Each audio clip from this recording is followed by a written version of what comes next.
Hermanos, Dios les bendiga en esta noche. Amén. Estamos en la casa de Dios, la gran comisión, la casa de Dios, su casa. Damos gracias a Dios, vez tras vez.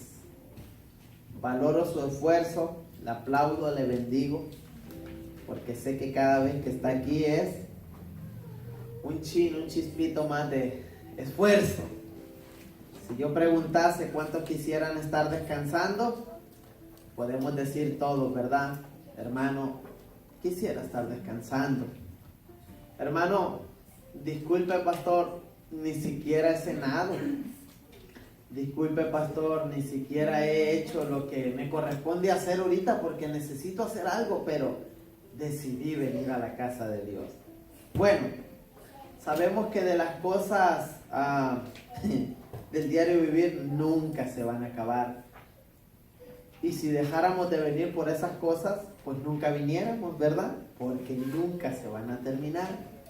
Sin embargo, en una ocasión estaban Marta y María. ¿Se recuerdan? Entró Jesús a visitar la casa de Lázaro. Y hubo una mujer que estaba muy afanada. ¿Se recuerdan? Una de ellas dos. Sin embargo, hubo una que supo hacer las cosas bien. Darle el tiempo al Señor Jesucristo, independientemente si la casa estaba pies para arriba, lo recibió y prestó atención a lo que el Señor Jesucristo iba a hablar. Si usted profundiza un poquito más en ese texto bíblico, léalo, si gusta, apunte y léalo por allá en casa. Lo que estaba haciendo una de estas mujeres al escuchar al Señor Jesucristo era una irreverencia, era una grosería y era algo que no le era permitido a una mujer. Normalmente los que eran discípulos,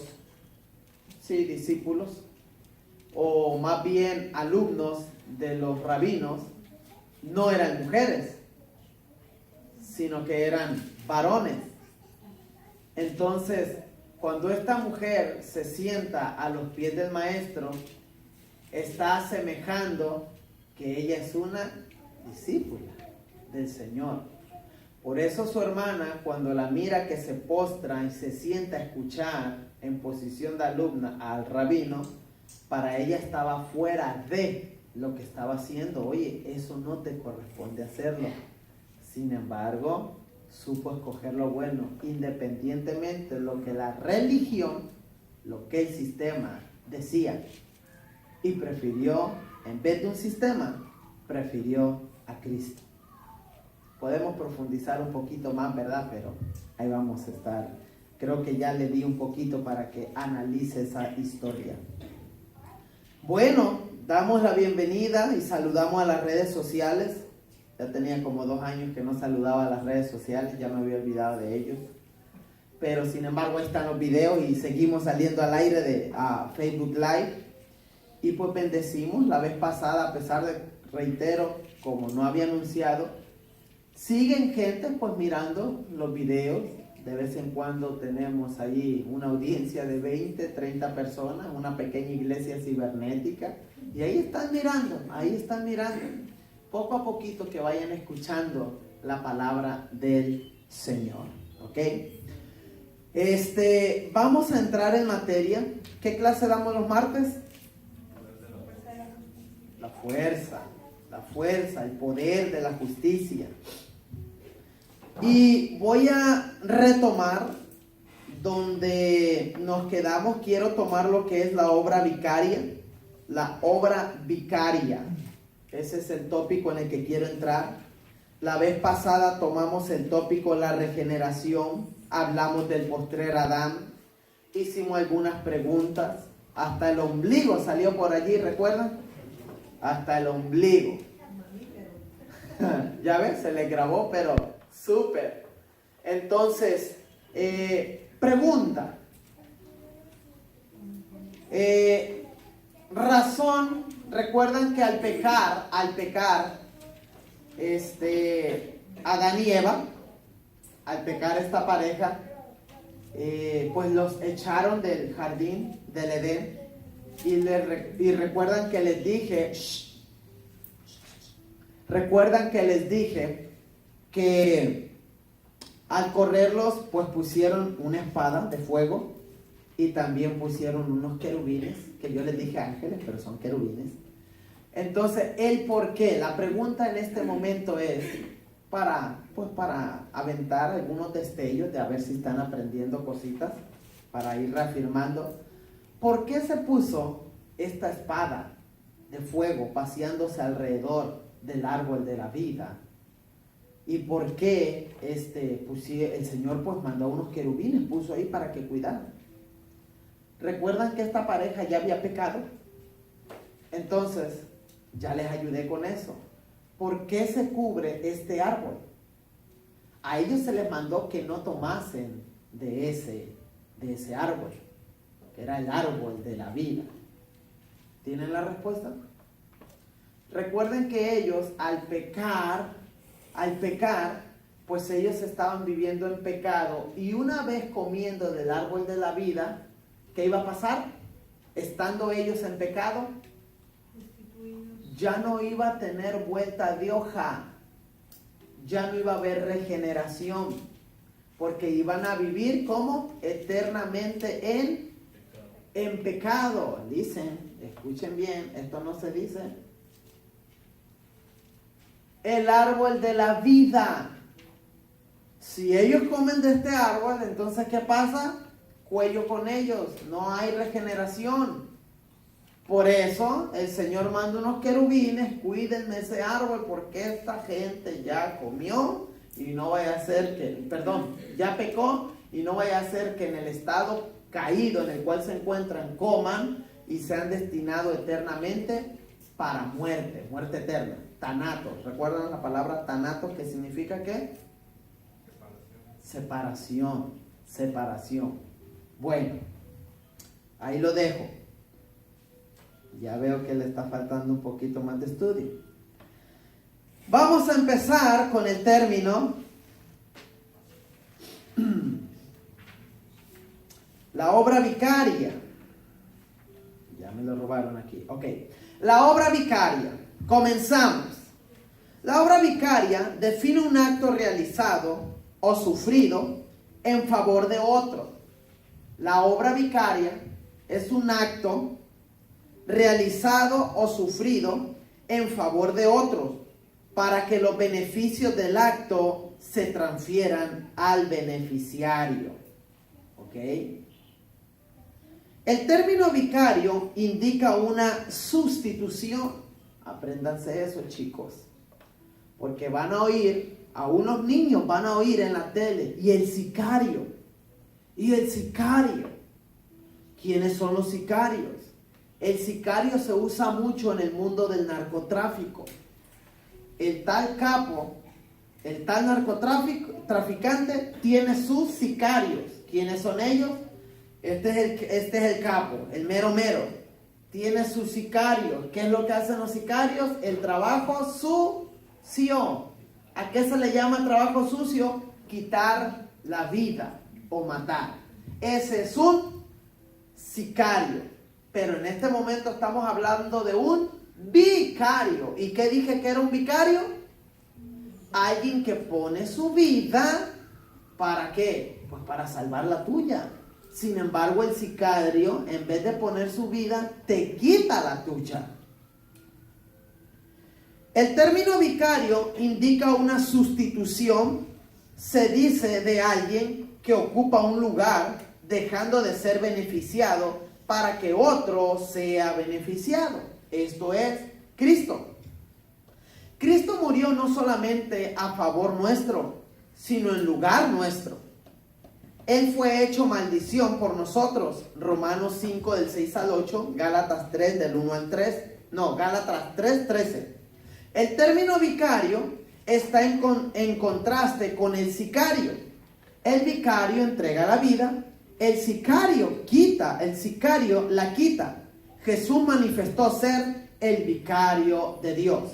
recuerden que bíblicamente no encontrarán la palabra vicario, porque es un término teológico, no es bíblico, ¿ok? No es bíblico, es teológico. La palabra del Señor dice en Juan, dime. La cita bíblica, Romanos ¿qué? Romanos 5 del 6 al 8 y Gálatas 3:13. Y para apoyar esto de que Él se dio y se puso como un vicario, tenemos Juan 10:14 que dice: yo soy el buen pastor su vida da por las ovejas. Estaba analizando un poquito lo que estamos nosotros aprendiendo y estaba estudiando a grandes hombres de Dios de este tiempo, como del antiguo. Y fíjense que lo que estamos estudiando, pues estas son bases, como ya les decía, bases, fundamentos, y creo que no estamos mal al decir lo primero que le dije cuando íbamos a comenzar esta clase. Hermano, ¿qué porcentaje de la iglesia de Jesucristo cree usted que conoce estos fundamentos? Que conoce estos, los primeros que aprendimos, rudimentos. ¿Qué porcentaje? No todos. Por eso en este momento yo quisiera referirme a Oliver, aunque esté cansado, a César, a Griselda, que yo no escuché esto a su edad. Yo no escuché esto así de claro, palabra por palabra definida, que así como van a la escuela y les enseñan y están aprendiendo y se sacan premios y everything is good, nice, qué bueno, gloria a Dios, que así también tengan una balanza ustedes como niños y jóvenes, tanto en lo secular, que es la escuela, como también en lo eclesiástico, que es lo espiritual, que es la iglesia. Que ustedes puedan ir creciendo como el Señor Jesús en sabiduría, en estatura, en gracia para con Dios y los hombres. Y esa gracia para con Dios va a venir por el conocimiento y la obediencia que ustedes vayan obteniendo, y para con los hombres van a ir a practicarlo allá, todo lo que ustedes saben. Así es que, pues siéntanse privilegiado el que estemos aprendiendo esto. A veces son cosas muy repetitivas que dice usted, pero yo, ¿para qué me sirve esto? Ya le hice algunas preguntas, ustedes me contestaron, hablamos de identidad, hablamos de fundamento, hablamos de, pues, para dónde vamos, quiénes somos en realidad, etc. El término vicario tiene que ver y es aplicable a un mediador. El término vicario tiene que ver y es aplicable a un mediador. Ahora vamos a ver la palabra mediador. ¿Qué es un mediador? Mediador del griego mesites. Para nosotros, bíblicamente, ¿quién es el mediador nuestro? Para la Iglesia Católica, con el permiso, ¿quién es su mediador? ¿Quién? El Papa. El Papa es el mediador entre Dios y los hombres. Ahora yo me pregunto, ¿es bíblico de que un hombre como usted y yo, que todavía tiene pecado en él, es bíblico que nos represente ante Dios? Claro que no, claro que no. Entonces, ¿para qué tenemos a Cristo si esto del sacerdocio aquí en la tierra iba a seguir? ¿Para qué queremos a Cristo?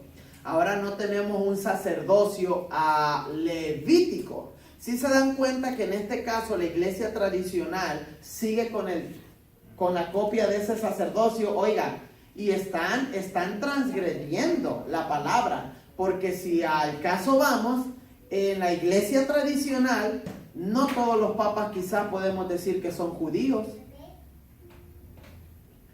Y si hablásemos en el Antiguo Testamento, ¿me entienden? Y con todo esto, ya una vez Cristo presentado aquí, pues ya se acabó todo esto. Ya no queremos más, ya no necesitamos más ningún hombre aquí en la tierra. Tenemos a Cristo. Mediador del griego mesites. Uno que va entre, es lo que significa mesites. Mesites significa uno que va entre. Se usa en el Nuevo Testamento y se aplica a uno que media, o sea que está en el medio, que es un intermediario, entre dos partes con vista a conseguir paz. Ah, mediador, esto me huele a alguien que hizo propiciación. ¿Se están acordando? Una pregunta sobre lo que dijo anterior, rapidito. ¿Qué palabra bíblica se utiliza para el hecho de que alguien, como el Papa, por ejemplo, se haga ver o decir que es un mediador entre Dios y el hombre? ¿Qué es eso? ¿Qué palabra podemos, qué nombre le podemos dar? Herejía y apostasía, porque eso es antibíblico. Esa es una herejía y una apostasía. Herejía, ¿por qué? Porque no es lo que dice la palabra del Señor, la están malinterpretando. Y apostasía, porque están apostatando. O sea, es como decir, lo que dice la palabra del Señor, a mí no me importa, la vamos a hacer las cosas de esta manera.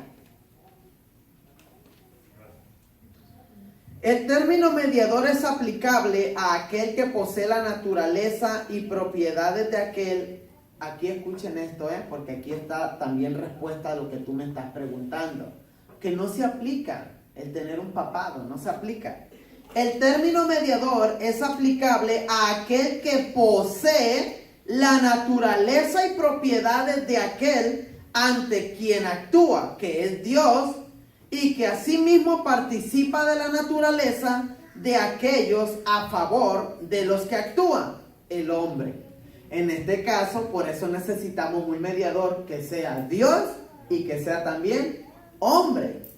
¿Acaso el que está sentado allá en el Vaticano tiene esas propiedades?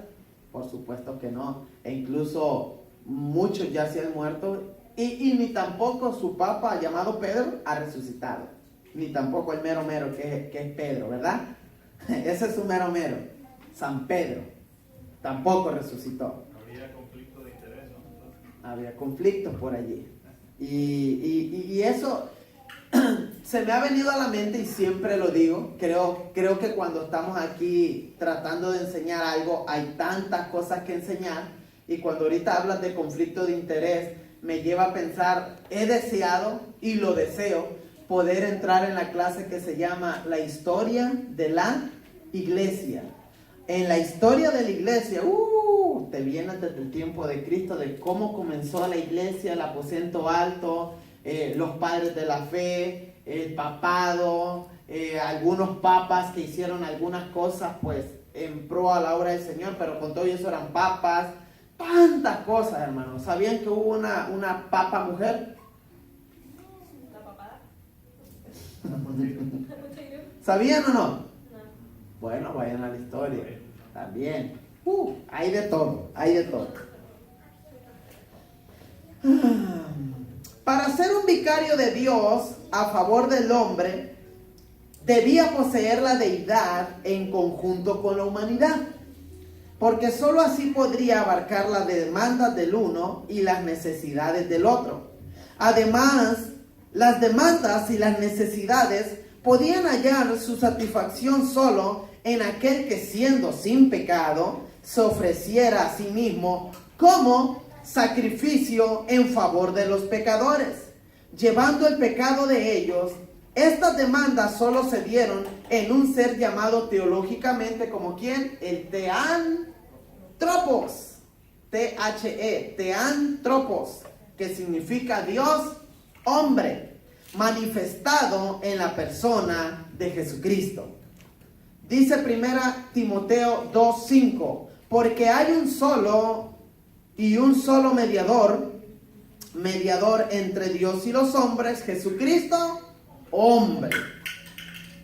Por cumplir Jesús el papel del mediador, o sea, Mesites, en la cruz se llevó a cabo lo que se conoce teológicamente como el misterio del cambio. El misterio del cambio tan suscitado aquí y que lo repetimos una y otra vez. El término pecado que aparece en el pasaje gramaticalmente es un sustantivo que presenta el pecado como estado. No es un verbo que denomina el pecado como obras. Jesús no hizo pecado, Dios lo hizo pecado. Y para que entiendan lo que estoy hablando, este parrafito vamos a leer 2 Corintios 5:21, que dice: se declara este misterio, al que no conoció pecado, por nosotros lo hizo pecado. ¿Quién lo hizo? ¿Quién lo hizo? A ver, unos dicen Padre, otros Jesús. Al que no conoció pecado. ¿Quién no conoció pecado? Cristo. Por nosotros lo hizo pecado. ¿Quién lo hizo? Dios, Padre. Ok. El Padre. Yes. Para que nosotros fuésemos hechos justicia de Dios en él. ¿A qué se refiere para que nosotros fuese hecha justicia de Dios en él? Para que Justicia. ¿De qué estamos aprendiendo? para que nosotros pudiésemos ser justos delante de Dios. Ah, y ok. la justicia es para que lo que nosotros nos tocaba como de malo se lo llevó Cristo. Ok. Para que el Padre nos justificara a nosotros. A ver, ¿alguien más? Remisión de pecado. Para remisión de pecado. O sea, todo lo que estamos hablando en este momento, remisión, propiciación, para que nosotros hubiese justicia. Por eso se hizo pecado. El término pecado que aparece en el pasaje gramaticalmente es un sustantivo que presenta el pecado como estado. Eso apréndanselo, hermano. ¿Ok? Eso apréndanselo. Ya lo enseñé, miren. Este párrafo lo estoy leyendo por causa de 2 Corintios 5:21, cuando dice: al que no conoció pecado, por nosotros lo hizo pecado, para que no fuésemos hechos justicia de Dios en él. Ahora dice, el término pecado que aparece en el pasaje, gramaticalmente es un sustantivo que presenta el pecado como estado. No es un verbo que denomina el pecado como obras. Jesús no hizo pecado, Dios lo hizo pecado. Creo que dije un juego de palabras y vamos a profundizarlo. La hermana Nancy fue claro. ¿Alguien lo entendió? Ok. ¿Qué diferencia hay entre el estado y la obra? El ser y el hacer. El ser y el hacer. El acto. Pero por favor, expliquen un poco más. Eso no me dice nada. A una persona, si la van a evangelizar, así, ¿qué es eso? ¿Qué diferencia hay entre el estado de pecado y las obras de pecado? Porque está hablando que Jesucristo dice que Él no hizo pecado. Es casi como un bebé recién nacido de nosotros. El bebé nace en pecado, nosotros hacemos O vivimos. ahora, Ok. en este momento. Ok, a ver, ¿alguien le quiere ayudar? Bueno, dime. Porque nosotros cometemos el acto de pecado, bueno, en nuestra vida de vivir, un bebé pues nace con ese pecado, pero no lo hacen. Bueno, pero Jesús no nació con Ya. Ok, a ver, el equipo B. Es como Cristo, que no cometió ningún pecado, o sea, no, como obra de pecado no tuvo ninguna, y tampoco estuvo en estado de pecado, es lo contrario a nosotros, que estábamos en estado de pecado, en un estado con un espíritu muerto, y también teníamos obras de pecado, teníamos las dos cosas al mismo tiempo. Ok. La diferencia. Good. Ahí van. Yo sé que a veces el motorcito tiene que echarse a jalar allí. El estado de pecado es aquel con el que nacemos. Las obras de pecado son aquellas que hacemos. Sencillo. Sin embargo, Cristo, Él no cometió obras de pecado porque no pecó, sino que el estado de pecado fue imputado en Él. ¿Cuándo?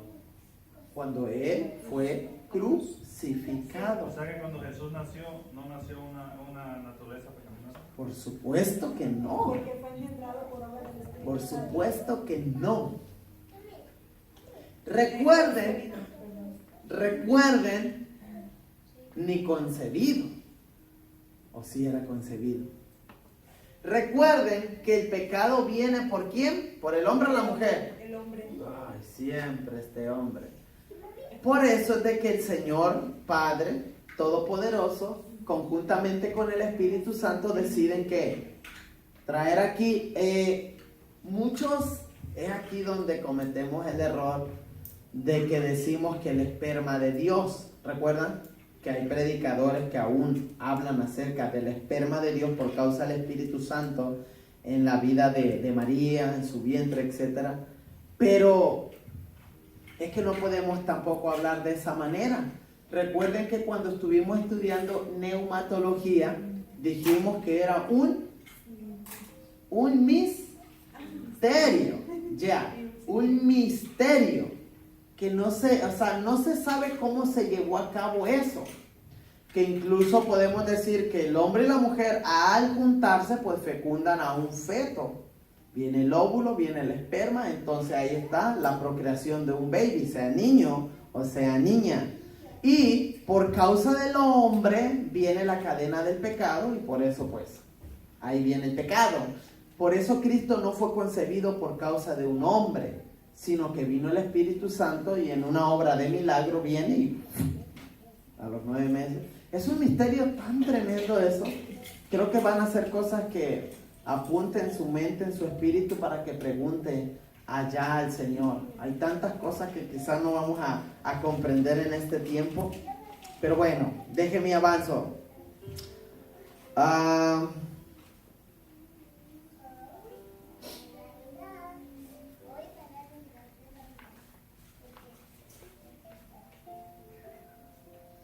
El pecado que entró en Jesús se dio por imputación y en esto está la diferencia con el pecado de Adán, que entró por obras.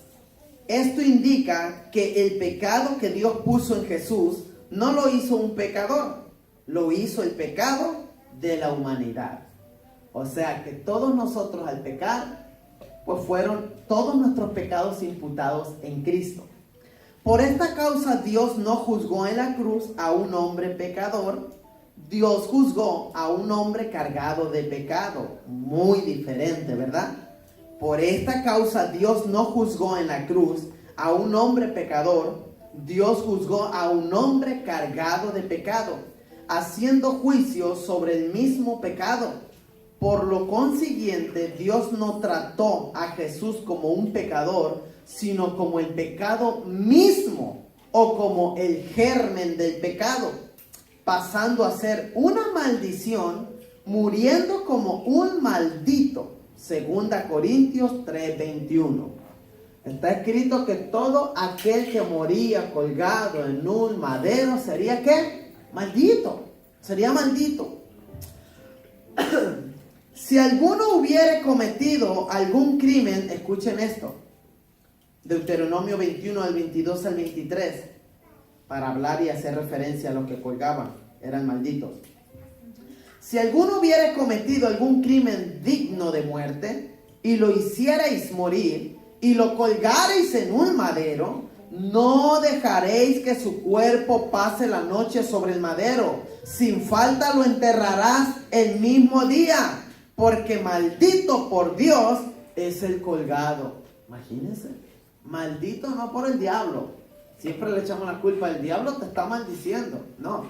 La Biblia habla que vienen maldiciones. Maldito por Dios será. 21 del 22 al 23. Wow. Esa cita está corrida, si se fijan. 21, 22 y 23. Como en la cruz se dio el ministerio del cambio, y él fue mi mediador, el Mesites, mi sustituto, de la misma manera y con la misma fuerza, propiedad y autoridad que Dios imputó el pecado sobre Jesús, imputó la justicia sobre mí. Salud. Cristo se llevó mi estado de pecado, pero Dios me dio su estado de justicia. De la misma manera como Dios vio a Jesús como el germen del pecado, me ve a mí como la justicia misma. De la misma forma como Dios puso el pecado en Jesús y lo declaró culpable, puso sobre mí su justicia y me declaró justo. Es por esto que corroboro lo antes dicho.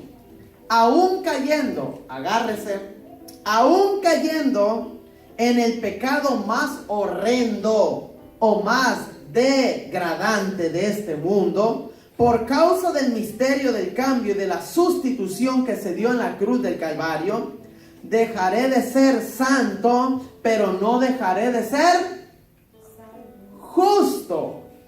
Esto indica que no hay obra de pecado en este mundo que me condene. Y usted puede leer de tarea Romanos 3 del 10 al 25. Como está escrito, no hay justo ni aún uno. Pero ahora, aparte de la ley, se ha manifestado la justicia de Dios, testificada por la ley y por los profetas. La justicia de Dios por medio de la fe en Jesucristo para todos los que creen en Él. Ahora, usted va a escuchar esto y se va a ir para atrás. Aleluya. Dios, usted cree ser, escuche, usted cree ser justo igual que Dios. ¿Que Dios? Yes. ¿Usted cree ser justo igual que Dios?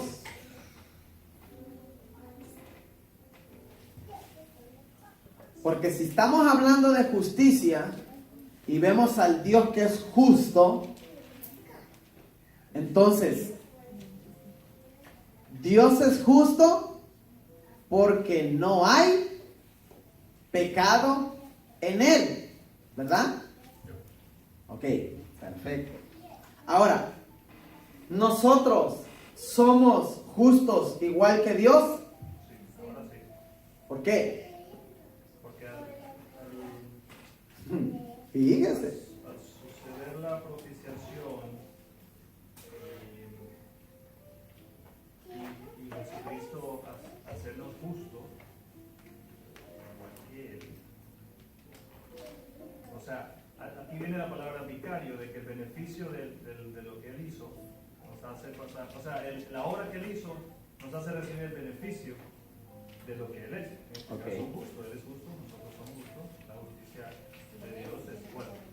La justicia de Jesús es la misma que de Dios. Sí, Dios. Por ende, la de Jesús es la misma nuestra. Ok. ¿Alguien puede secundar lo que mi hermano ha dicho? ¿Será que nosotros como hombres caemos en pecado una y otra vez y seguiremos siendo justos como lo es Dios? Sí, ¿Por qué? porque ya han recibido la justificación por medio de Cristo Jesús y ya eso es irrevocable. Porque hemos recibido la justicia de Dios y eso ya es irrevocable. Ahora, cuando hablamos de la justicia, estamos hablando de ¿qué? De un nacimiento de nuevo. Y cuando